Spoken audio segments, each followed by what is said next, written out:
Hey guys, what's up? This is Jack2505 and welcome back to the channel. Today I'm going to show you how to solo the Obelisk operation on lethal difficulty. And before we dive in, I just want to take a moment to thank each and every one of you for helping me hit 1,000 subscribers. I'm officially a full YouTube partner now, and that's all thanks to your likes, shares, and the subscribing as well. You guys are amazing, and thank you very much for the support. So, all right, let's get into the video. Now, this is the third time that I've completed a solo run of a lethal operation and uploaded the full run to YouTube. And I know other Warhammer YouTubers have done this as well, who have just uploaded their gameplay. But what I wanted to do, I wanted to share exactly how I do it by going through my thought processes, strategies, and tips, so perhaps you can do it as well. So for this run, I originally tested it. I tried to do it with the assault class like I did on my previous two operations. However, it proved a little bit too difficult in the tomb areas and during the final boss encounter. So I switched to a class that basically excels in both range and close combat, which is of course the heavy class. I used the heavy bolter for outdoor areas and the melter gun for inside the tomb. And by the way, if you would like to see the full run with no commentary, it's already uploaded on the channel, and feel free to check it out before or after this video. It's totally up to you. So let's talk loadout and perks. So with a heavy bolter setup, I went for the increased ammo reserved and extra damage while in the heavy stance as well, and also 10% extra damage against terminus bosses just in case the hell brute spawns. And then with the class perks, increase range damage when the weapon is going into overheat, increase ammo capacity again, Iron Halo lasts longer and causes damage to nearby enemies, and increase range damage when Iron Halo is on cooldown. When the mission starts, run straight for the lift. Don't waste time trying to fight every enemy in sight. Only engage if they're directly in your way. Once you reach the lift, start firing and ensure that the two bots are with you in the lift.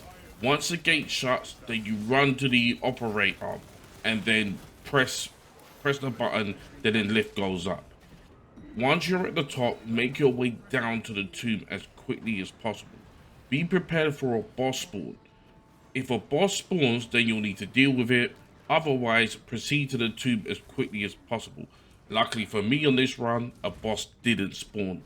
But it's a hell brew, and the heavy class can deal with it without too much trouble. It just depends on who else wants to come to the party as well. Once inside the tomb, well, before that, I switched to the melter gun. The melter is excellent, as you guys know, for close combat in the tomb and will make this section a lot easier. Also, when you reach the ammo box, there might be a pair of crack grenades there. If it's available, grab them and save them for later. In the tomb, you'll need to grab the relic, and then a set of doors will open. You don't always know which one it's gonna be. Then once it opens, you run into the tomb and keep running. If you're unsure where to go, because sometimes some players get a little bit lost, press tab on your keyboard or the equivalent on your controller to reveal the path of where you're supposed to go. So basically, guys, just keep running. If you get overwhelmed by enemies, what to basically put the relic back on the altar.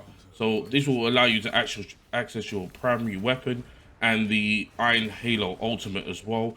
Clear out those enemies and then grab the relic again and then keep running. However, what I tried to do before in my failed runs was, if I heard an extremist terminator or sorcerer spawn, I'll basically still try and run for it. It mostly doesn't work. So what I would advise anyone who attempts this is, when the extremist terminators or sorcerers spawn, especially the terminators, put the relic back on the altar and engage them. You're gonna have to fight them, and once hopefully you'll take them out, draw them into the light, and then take them out. Then once you cleared them, pick the relic back up again, and then run to the exit. Once you get to the exit outside the tomb, what I did was I went back to the heavy bolter to prepare myself for the final stage. So after that, then it's going to be the altars. So once you get out of the tomb, if you need to do a weapon swap, then do it. I needed to do that. Once I'd done that, I then ran to the altar.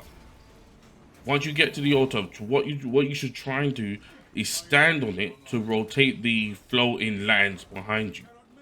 This part requires multitasking. You'll need to rotate the lands while shooting enemies to prevent more from spawning. So I understand that this bit is going to be really tough, but prioritize getting to the floating lands quickly as possible to avoid being overwhelmed. Now you're in the boss area. As I mentioned in my early video, how to survive the boss area in Obelisk, you'll need to play smart and use the environment to your advantage. Use the pillars and rocks as cover.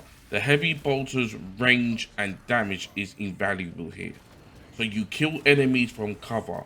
Focus on taking out extremist units as soon as they spawn, and shoot the bubbles in the sky to bring the sorcerer shield down, as you guys know. But obviously with this, you're going to be managing all of it by yourself.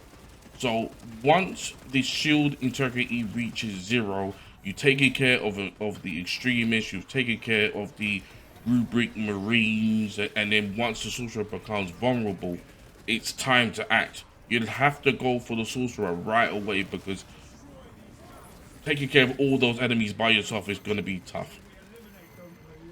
Remember those 2 crack grenades that you saved, or that I saved?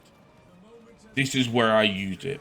So I ran towards the sorcerer and threw both grenades, stuck to him, and if they land, which they should, it puts the sorcerer into an instant executable state. Execute him and then head for the console to finish the mission. And that's it. You've completed a solo run of the Obelisk operation on lethal difficulty. So guys, let me know in the comment section below what your strategies are if you've completed this mission solo. Also, let me know which part of this guide you found the most helpful, and if you want to see more solo operation guides from me, let me know in the comment section below. So I must admit, this was a lot of fun. I didn't think it would be a solo mission I would actually be able to do, but I was able to do it. Luckily, I didn't get a boss, but hey, there you go. But I want to again thank everyone for supporting the channel since its birth up until Space Marine 2 with all the games, helping me get to the 1,000 subscribers on YouTube and being a full YouTube partner. I just want to thank you guys again for that. And also thank you very much for watching and making it to the end of the video. Don't forget to like, share and subscribe to the channel. My name is Jack2505 and I'll see you in the next video.